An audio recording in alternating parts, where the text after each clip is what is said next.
Sorry it took me so long to post those geometric angels. I don't open my Book of Shadows very often. I feel kind of like not opening it too frivolously. Like I want it to be in a session of me doing that sort of work.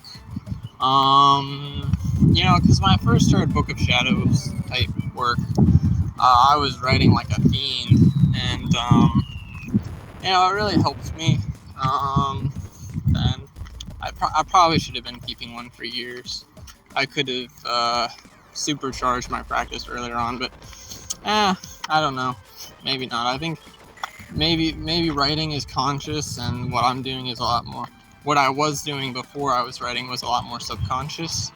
So sometimes letting the subconscious be subconscious can be the best thing. Like, breathe normally. Well, how can you breathe normally if I'm telling you to breathe normally? Well, but I figured that out. Like, you know what I mean? So actually, the funny thing, prana yoga now, I just, it's kind of normal for me to breathe in more, like quote unquote correct ways at that. So, anyways, the whole thing with the geometric angels, I think it's really fascinating, because then the question is this, bipedal mortal coil, is the world as we see it around us, like, how real is that? Because, it's one thing to say, oh, life is an illusion, but what's behind that illusion? I think to get a peek behind it is almost the scariest thing. Although I don't exactly believe it's an illusion. Holographic projection. I mean, a video game is a video game an illusion? I don't know, it's a game, and you play the game, and the game has, rules and systems. There's certain covenants that we're more or less under when we're here. I don't want to say covenants because, I don't know, the term covenants feels right. It's not referring, though, to the new to the old and new covenants of the Bible, but, yeah.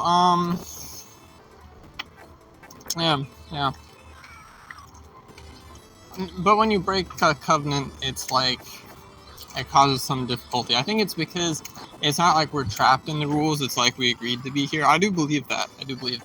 I think it's a little bit in the middle of, oh, we're trapped here and we agreed to be here for some purpose. Actually, I think a lot of people had neither option. They're just, Dolores Cannon talks about NPCs. They just don't have souls. They're just trash, basically. They're just, they're just hollow shells. They're nothing. They're really actually nothing, in her opinion. I don't really agree with that. Maybe I'm strawmanning a little bit here, but I don't really agree with the whole NPC theory that she poses, because that's where it comes from. I don't know if this was a thing before her. I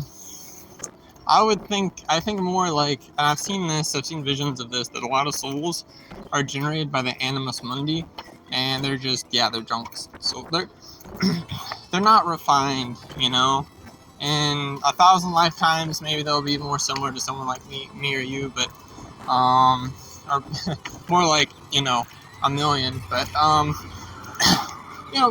because what we are in our life, what we are in our perspective, it is timeless and advanced, and I think that's even a hard thing to kind of grasp, like I can't quite grasp it. I don't know what makes me special. I just kind of know that I am, like, it's such an obtuse thing.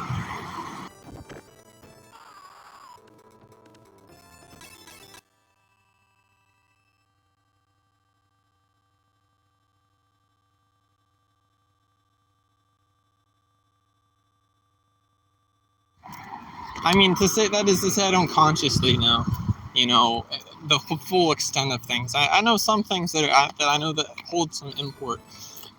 Anyways, but yeah, the animus mundi generating souls. Okay, according to Plato, we all have a star in the sky designated for us. Maybe that is the ultimate origin, that all pure intelligences are a star and we're all avatars of that. I guess he doesn't directly specify that each one of us has one star per one of us. Yeah, I don't think that's the case. Or maybe, yeah, I don't know.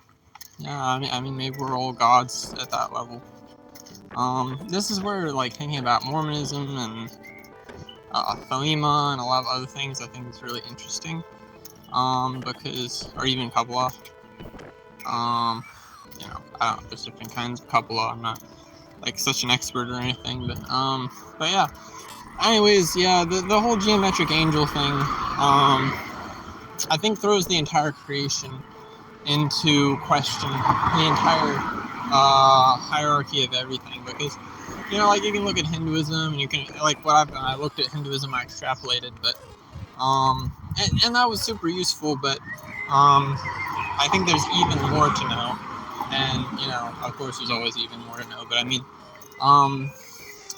this thing that you learn the whole reality, and then you sort of get out of the matrix, but you're out of the matrix, like Jesus said, that the truth will set you free. You shall know the truth, and the truth shall set you free. It's like, once you realize the whole reality, and then you realize that the whole reality is subsumed in a greater reality, and then you learn that whole reality, and then you learn that that whole reality is subsumed. Is there ever an end, you know? So, anyways, fun stuff. I don't know what the point of it all is.